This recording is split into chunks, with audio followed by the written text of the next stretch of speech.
You're listening to the Microsoft Innovation Podcast, where we explore the intersection of people, business, and technology. This year, we're adding a new show to our lineup, The AI Advantage, to help you learn the skills you need to thrive in the AI era. Welcome to the Power Platform Show. Thanks for joining me today. I hope today's guest inspires and educates you on the possibilities of the Microsoft Power Platform. Now, let's get on with the show.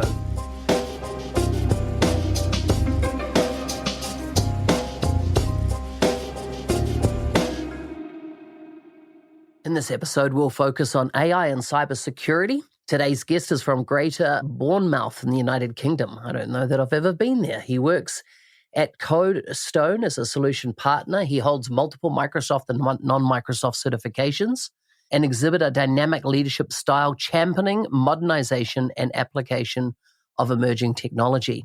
Beyond professional realms, he is pursuing his private pilot's license and learning how to kite surf. Like to know more about that, you can find links to his bio and socials in the show notes for this episode. Welcome to the show, Lewis.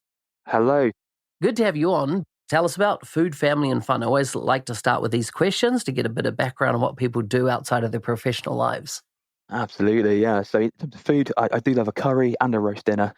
You could say it's the national dishes of the UK. Absolutely love them. Family, I've got a lovely fiance, and I've got a 5-year-old daughter and an 18-month-old daughter as well. And in terms of fun, I'm absolutely enthralled with the possibility of kite surfing. It's something which I'm quite early in my journey in, but I am learning how to kite surf. And I'm also a few lessons into my private pilot's license. So, nice. Yeah, in terms of picking hobbies, I know I've picked the hardest and most expensive, and it doesn't really go well with family. But it's something I can work at least. I think that flying is just phenomenal, right? The ability to take a whole different perspective of the world. And so, good luck with that. I hope you do well. And of course, kite surfing, pretty amazing. I see a lot of kite surfers around where I live. And I think I've got to do a bit more work on my body before I'll be in a position to be able to get out there and throw myself around over the water with the big kite above me. But maybe one day. It's these airfoils that they're on these days are pretty amazing. And the speed they truly are.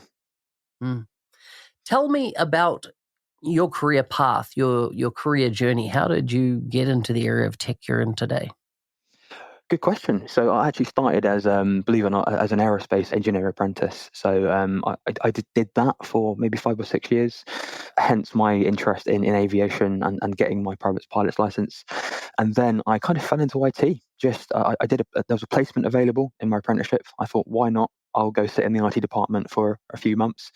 And I never left. I did IT support for a few years and then got aligned into service delivery, IT management, and then more recently IT leadership in terms of creating departments, cyber departments focused on revenue growth and expanding solution portfolios. Wow, amazing. And I find this subject of cybersecurity incredibly interesting, particularly as we move into an age of AI. And I suppose the level of ignorance that a lot of people have at how sophisticated and how advanced cybersecurity is. One of the CVPs at Microsoft at a conference I was recently at, she said that if cybersecurity was an entity, a government or an organization or a country entity, it would be the third largest based on GDP in the world. And so, I looked that up. What does it mean to be the third largest? Well, the US is the largest, state by GDP, followed by China. And then third is Germany. Now, between China and Germany, the amount of money made in cybercrime globally is that equivalent of GDP, that is mind-blowing, just how sophisticated, organized. This is not script kiddies. This is not people just tinkering on the edges. This is organized criminal activity.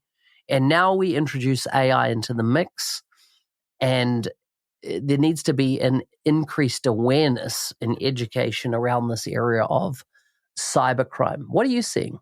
Well, it's exactly that, Mark. And I think coming back to the fundamental statistics, like we still have a worsening skills shortage.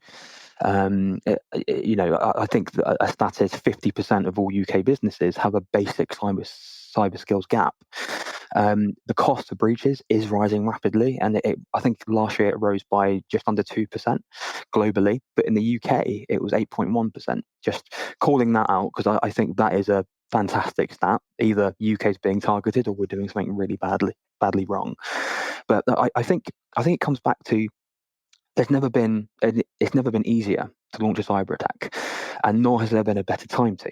And what I mean by saying it's never been easier is these cyber criminals, the ones you mentioned, that they're not just script kiddies, they're actual organizations, and they've adopted legitimate business models and commercial models in order to provide things like, ransomware as a service. Even, anybody, even my nan could go and initiate a cyber attack as long as she's speaking to the right person and has, between $50 and $100 spare. She can buy a ransomware kit, and that can be delivered.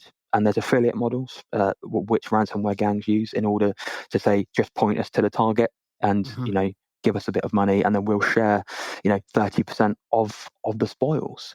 Yeah. All of those options are available to anybody. So your disgruntled employees or someone who is more opportunistic can launch a successful cyber attack. So that's what I mean by saying it's never been as easy. Yeah. And coming back to the stats I was saying at the off, nor has there been a better time to. People are struggling. Businesses have regulatory pressures. They have budget cuts, especially post-COVID, and that skills gap is worsening. So people can hit businesses where it hurts. And I think what you were saying about just how profitable cybercrime is, I think that is a direct result of these symptoms that we're seeing in the market today. Mm.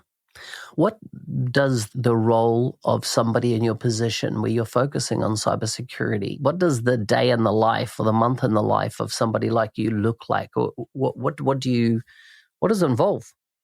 Yeah, I mean, in terms of being a solutions partner and looking at cybersecurity, it's trying to predict what's going to happen next. And it's trying to make sure that we have the readiness, we have the capabilities in order to react, to respond to those things. And, AI is making that 10 times worse. The proliferation of AI is augmenting all of those efforts, which we were talking about. And again, another stat for you. Last year, there was a 1,300% rise in malicious phishing emails. Well, why? Because it's so easy to do now, especially with the likes of, ChatGPT and other LLMs out there. So, what my day-to-day looks like is really trying to get solutions, take solutions to our customers that can help combat, to help protect them against those things. But one of the things that I'm seeing at the moment is people's security posture. It's not complete, or it's got gaping holes. And one thing is that the fundamentals, people are doing the fundamentals wrong in terms of cybersecurity.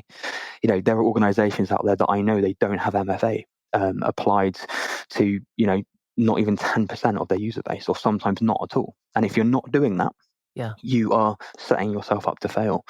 So in summary, really, it's providing customers with the tools, with the capabilities to defend against that ever-increasing threat. Dynamics Minds is one event you don't want to miss. Microsoft product managers and industry leaders from all over the world converge in Slovenia to explore the latest in Dynamics 365, the Power Platform, and Copilot. Expect 3 days of in-person community connection, trailblazing insights, and a location sure to inspire our creativity. Early bird tickets are on sale now, and podcast listeners get 10% off by registering via the link in the show notes. Hope to see you there. Nice. So you mentioned MFA, multi-factor authentication. That's a critical step that, if you're ever prompted to set that up on any of your accounts, you're saying that's a fundamental starting point. Everybody should be setting up MFA. 100%. And actually, again, I'm full of stats today, Mark. I think it says And this is a stat from Microsoft. So if you set up MFA and have some basic cyber hygiene, and what that means is you have a conditional access policy and basic password policy out there, that can actually help defend you from like 92% of all cyber attacks. It is crazy. And if you add on some other very fundamental things like vulnerability and risk management, pen testing, if you have data loss protection, enabled Microsoft Purview, data classification, if you can afford, a SOC service, and you can really look at your human risk in terms of quantify and manage your human risk, that will protect you from about 98% of all cyber attacks. And this is one thing what I'm championing at the moment is because I believe solutions like Windows 365 can really help organizations get to grips with those technologies, use it as a kind of a test bed, if you like, to roll out these policies to, a subset of users to then prove it before they then roll it out to the rest of the organization. And I think, one of the reasons why some of these basics aren't in place is because of an inherent fear or a perceived risk, which, it's like, I don't want to impact my users. I don't want to lock them out of the system. It's that usability versus security, age-old balance. And I do think, there is a sort of ignorance, in the channel where it's like, I'll do these things later, or cyber attacks, that's never going to affect me. When in fact it's not a case of if, it should be a case of when, really. Yeah. I was watching a video recently about, I think it was Steve Jobs before Apple, and how they hacked the telephone network around the world. Basically reverse engineered the old dial tone type phones, which would allow you access into the network, and then you could do an international dial without getting charged, just because of the way that protocol worked. And the concept of what's called a walled garden came up, and I'd never understood the concept of security as a walled garden, which is like an old English garden. You'd have a very high wall around it. And it was done that nobody could get in. There was no security procedures inside the walled garden because nobody can get in until somebody gets in. And I see this as a stance that a lot of people take. They go, listen, our firewall is rock solid. Nobody can get into our organization. Where our defenses are absolutely, impenetrable. And then they have, a network SAN. They have all their data stored in various hard drive formats, locations. And I'm talking about large financial institutions still doing this, type behavior. Because nobody can get into the walled garden. And then somebody gets into the walled garden and they, do a ransomware attack. And in Australia, in the last couple of years, we had major scenarios of this. One big healthcare provider had this. They didn't realize the criminals had got into their environment and been probably in the environment for a couple of months, slowly extracting away all their patient data records, etc., for a major provider in Australia. And it also happened for a telecommunication company in Australia. And they released after the event the chat backwards and forwards with the cyber criminals, who said, listen, you think that we are not a professional business. We absolutely are. We're a criminal business, but we operate under professional like any other business would. And to, take us serious in what we're saying here, because one of the things we're like, how do we know that you're gone when we pay you out type thing? And so it was so interesting seeing this whole dialogue come out. They overplayed their hand, not the cyber criminals, but the actual company. And the data was released. And the data had a massive impact on a lot of individuals because their passports data was released, driver's license data. People had to go get new passports, driver's license, and then, of course, all the medical data. What diseases individuals had, which were quite private, what medical conditions they had, etc. That was all published, all in the public domain for people. Very damaging. Yeah, so massively impactful. And I feel that in recent times, with Purview as example from Microsoft, is that there is a need to go and look at security beyond your walled garden. beyond your firewall, beyond and it is in so many, I work for a large organization that I will get emails sent out to me that are phishing emails by the organization, and with the option to, report this as spam or report this as phishing email.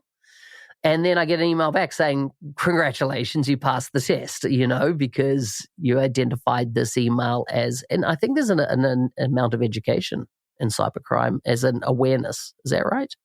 You've hit the nail on the head, because, and again, coming back to the point you made about a walled garden, technically that walled garden may be completely impenetrable, but you need users, and users use systems, users interact with data, and ultimately that's where the attack surfaces change, because they are targeting users through phishing and things like that. So I would agree with you completely and say, it's that awareness to not only spread the awareness through training, because let's face it, you can all jump onto a quite a boring training course, click through and get a little certificate at the end. But I think, phishing simulations, social engineering, tests like that really test the mettle of your users, test that culture in terms of how people respond and how they deal with, suspect cyber attacks is critical. And I suppose that's kind of what I meant by talking about human risk management, because that's how you quantify your human risk. You would run like a phishing simulation, or sort of something physical even, trying to get someone to shadow someone through a door, for instance. Oh, hey, hold the door open for me, see if you can get in the building, see how far, physical pen testing. So yeah, I would say it's definitely the education piece, and it is a bit of a culture shift, especially when you consider what's happening with AI. And AI is exacerbating this, because it is going to change the game, really. And I think for me, the scariest example of how AI is changing the game is at the outset of the Russia-Ukraine war. Mm-hmm. Russia did an attempt to, and I say it was an attempt because it wasn't very well executed, but they did an attempt to deepfake President Zelensky of Ukraine. And for those of you listening, a deepfake is where a bad actor can create a video with a person that looks and sounds just like the target person that they're trying to replicate. And the deepfake basically called for Ukrainians to lay down arms, etc., etc. And it was good enough that President Zelensky had to go on to an emergency press conference and say, look, this is not me. This is not me talking. We're still fighting the fight, etc. So voice cloning, deepfake technology is going to change the game, because it's going to expand it outwards. A cyber criminal may look at someone's LinkedIn profile and say, oh, okay, they're going on holiday, to Malta, and or someone's child might be going away to a certain destination. And if they can get that information through social media, there's nothing stopping them calling that parent or that spouse with someone who sounds exactly like the target or looks exactly like the target, asking them to wire some money. Mm-hmm. So, and I think this is where education comes in, because you can spot various tells at the moment with this type of attack, but it's mindset. Even if it looks and sounds just like the person who they're purporting to be, just say to them, do you mind if I call you back? Hang up and then contact them. And that's one example of how you can adopt some really basic principles to help defend against this emerging threat. Yeah. So interesting about that whole area of deepfake in video and audio. I read a book called AI 2041. It was written in 2021. So the idea of within 40 years, where will we be? And that whole concept, in the past we used to have virus scanners on our computer was pretty standard. And now it's inherently built into the system, and we don't think about getting a third-party virus scanner. But in the future of deepfakes is that they will be so good that humans will not be able to detect them at all. Yes. You won't say, well, I can always tell an AI. Well, it's going to be so good you won't be able to tell. And therefore we'll need software to tell us that, hey, what you're looking at is actually not the real person. It's not there, that type of thing. And then, of course, you're going to have the cat and mouse game is you're got the latest detector of copy as to what the cybercrime is happening. The other thing I saw the other day, a stat that was, if we looked at the World Wide Web, www, the internet as we know it, and then looked at the dark web below it, it's like the World Wide Web is the tip of an iceberg, and there's a lot that goes on under there that 99% of probably most people would never have any idea of.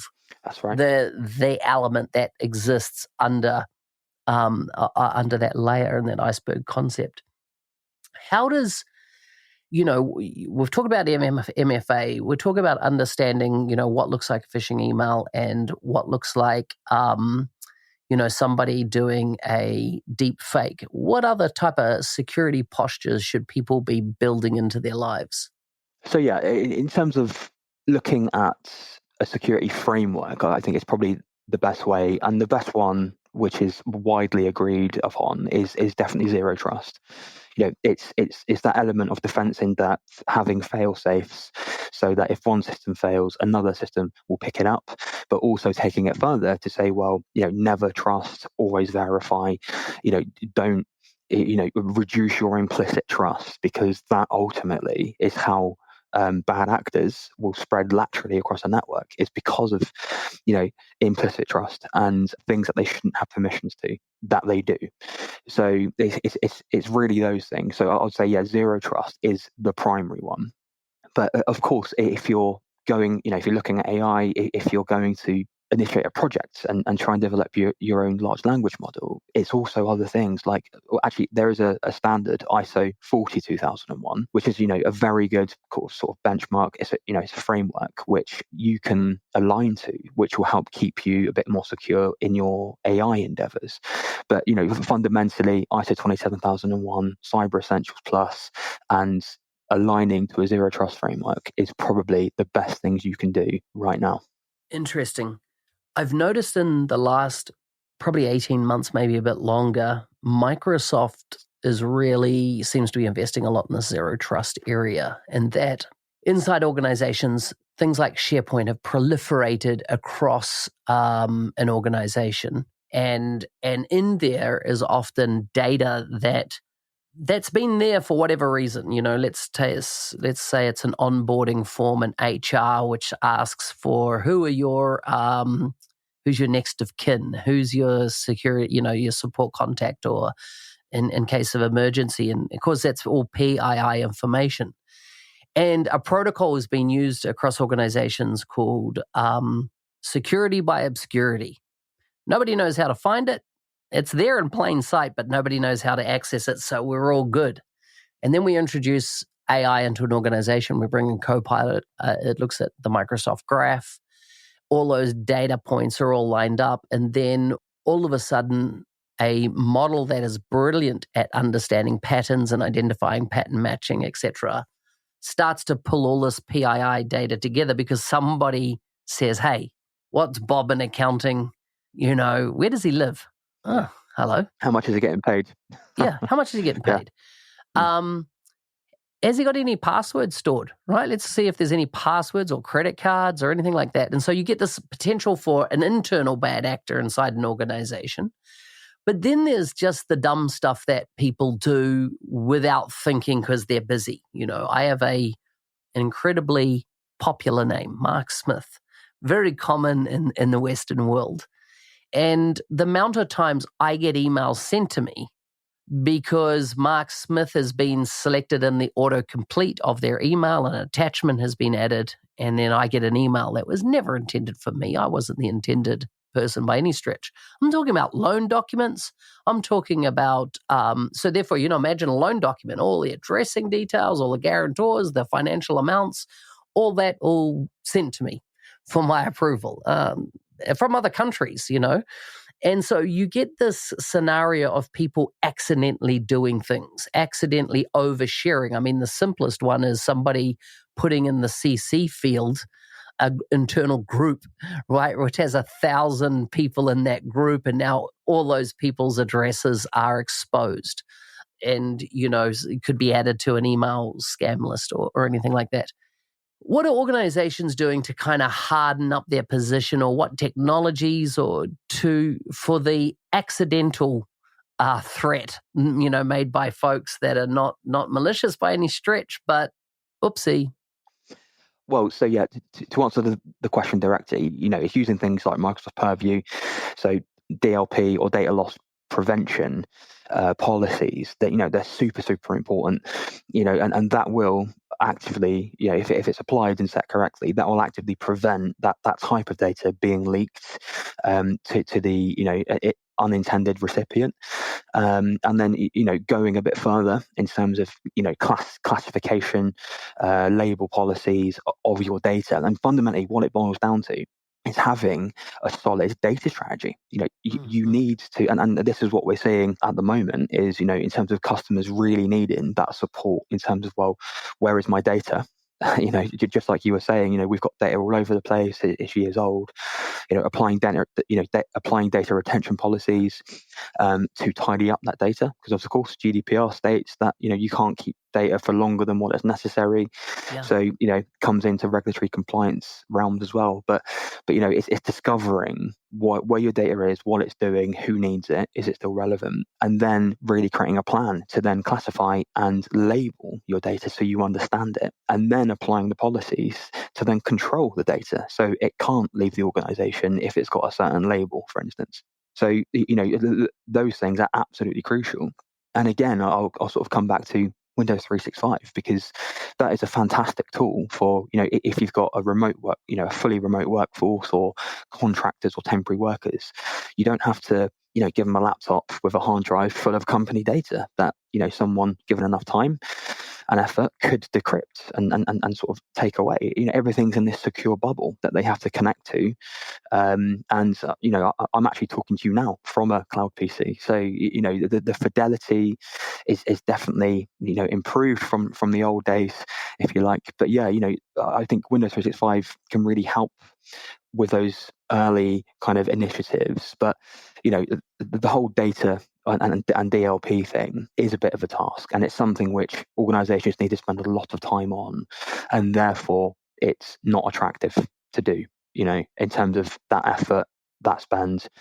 And yeah, ultimately that's where we're seeing customers now wave a flag and say, help, AI is surfacing this information.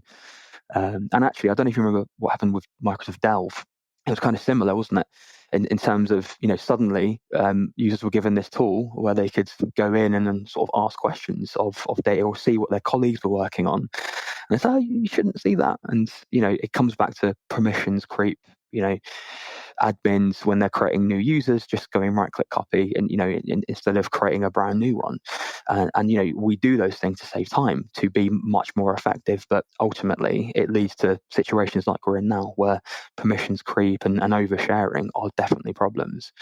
So yeah, to summarize that, because I did ramble for a little bit, is Purview, it's DLP, it's getting the data strategy right. And when you talk about classification, nobody's got time to classify their documents, right? And say, this is this should be secure, this should be private, this should be, for inside our network only, blah blah blah. And so a lot of these tools now, right, they're looking at the content of, let's say it's a Word document you have. They're looking at the content, and then they're auto classifying or auto tagging up a document. Because I've found myself, right, on network and M365, is that, which is, I'm on a highly policied network, is that I will save a document, and in no time at all, it has now become non-shareable, extremely hard to transport it in any format, because of that classification. Of course, if I override the classification, that's been logged and recorded, etc., in case a pattern is starting to emerge of, me moving files off networks.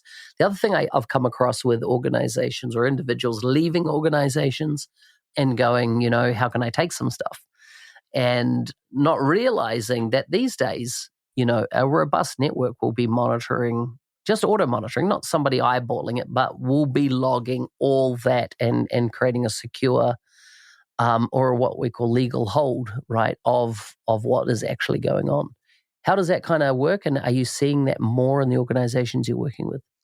Yes, definitely, and that's mainly, the whole what I was talking about there in terms of the data strategy and the purview. That's like the precursor to exactly what you're saying there in terms of the auto classification based on certain indicators within a document. Could be a credit card number, social security number, phone number, any of that, and you can set a policy to say if it detects a credit card number, markers highly confidential, and just like you're saying, you can say don't allow sharing, don't allow X, Y, and Z.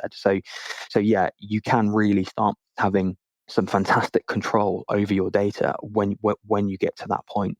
And your point about someone leaving the organization potentially being a threat of data exfiltration, using the Microsoft stack, as you're saying, you can absolutely see all those indicators. You need somebody there to look at those alerts when it flags up, and to manage those alerts. And this is where we're seeing customers come to us for help, because you get alert fatigue. So much is happening. You do get false positives. And this is where Sentinel really comes into its own, because of course Sentinel is a SIEM tool, but when you start, really customizing it and you start tuning it effectively, and it becomes more of a SOAR tool, it becomes invaluable, because some of those detections, it's closing automatically. Your SOC team doesn't have alert fatigue at that point. What they're looking at are real alerts which need real human eyes on them. So yeah, I would say it's very important to do that, but it does present that challenge, like I said, in terms of alert fatigue and making sure that you've got eyes on those alerts. Lewis, this has been an incredible chat. I've really enjoyed it and getting your insights. Anything else you'd like to say before we go? No. Apart from thank you very much for having me, and it's been a great experience to join your podcast. Yeah, it's been fantastic. Thank you. Hey, thanks for listening. I'm your host, Business Application MVP Mark Smith, otherwise known as the NZ365 Guy. If there's a guest you'd like to see on the show, please message me on LinkedIn. If you want to be a supporter of the show, please check out buymeacoffee.com/NZ365 Guy. Stay safe out there and shoot for the stars.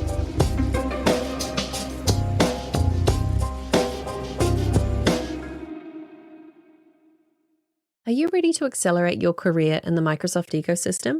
The 90-Day Mentoring Challenge, created by Mark Smith, is your opportunity to create a personalized pathway to success. Join over 1,200 alumni from more than 70 countries who have achieved remarkable results, from promotions to new job opportunities. Take it from Nathan, who said, since completing the 90-Day Mentoring Challenge, I've become an MVP in business applications and doubled my income. Or from Parves, who shares, I've never felt as inspired or energized about my career as I do now. Sign up at arcor.nz365guy.com. You can find the link in the show notes. And if you use the code podcast, you'll get 10% off.